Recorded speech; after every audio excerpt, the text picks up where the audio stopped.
Let me tell you a little story about an orc named Viv. All right, so book that I just finished reading, Bookshops Bonedust. First of all, I'm going to be right off the top here. When I first saw this book come out, I was looking at the book cover. It looked a little bit YA-ish to me, a little comic bookish, which isn't a cut down. You know me, I do comic reviews, but I wasn't sure about it. Finally gave it a try. First of all, I listened to the audiobook.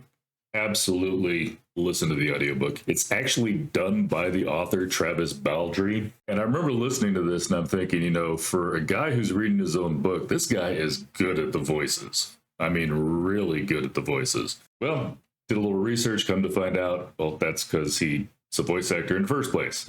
He just, you know, happened to have wrote a book series. This is book 2, so I did read them out of order. If it tells you anything about this book series, after listening to this book, I have got to buy the first one. So Legends and Lattes is book 1, Bookshops Bonedust is book 2. Without getting into any spoilers, quick and easy, Viv is a orc. She is a warrior. She is, and again, I'm missing some of the backstory by missing book 1, but without, like I said, dropping you into the middle of it, she's with a group of adventurers trying to hunt down this necromancer. No spoilers, this is all chapter 1 stuff. Gets a little Leroy Jenkins on everybody and gets herself hurt. And so basically this story is about this orcish warrior who now has to heal up, has nothing to do in a sleepy little town, and you know, she meets friends, does a little reading, likes it a little more than she wants to admit, because, you know, let's face it, reading's not cool, you nerds.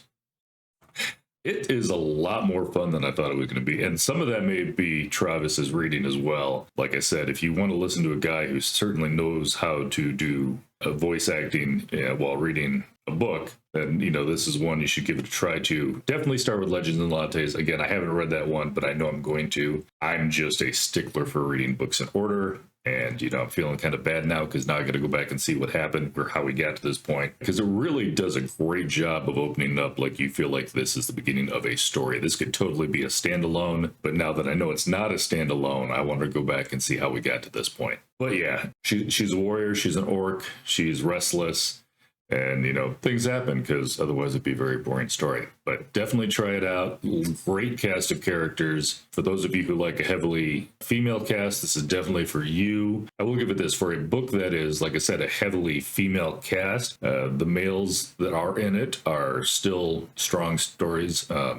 Still strong characters. Very well laid out, depth of characters. You know, it's not just the guy comes in for comic relief or something. But yeah, it is heavily female, and I can't say a whole lot more without giving too much stuff away. I do say that I feel like as much as I love most of the characters in this book, you'll have to find out who they are when you're reading, but Pot Roast and Satchel are probably my favorites.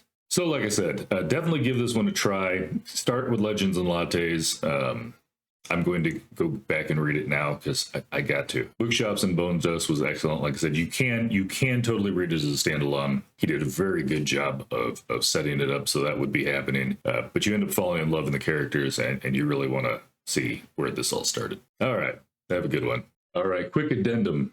So I was looking up a couple things, and I realized part of the reason it feels like you're dropping into this full-fledged story, this is actually the prequel to Legends and Lattes. I knew that it came out second, but I did not realize it was the prequel, which also now explains the ending a little bit to me.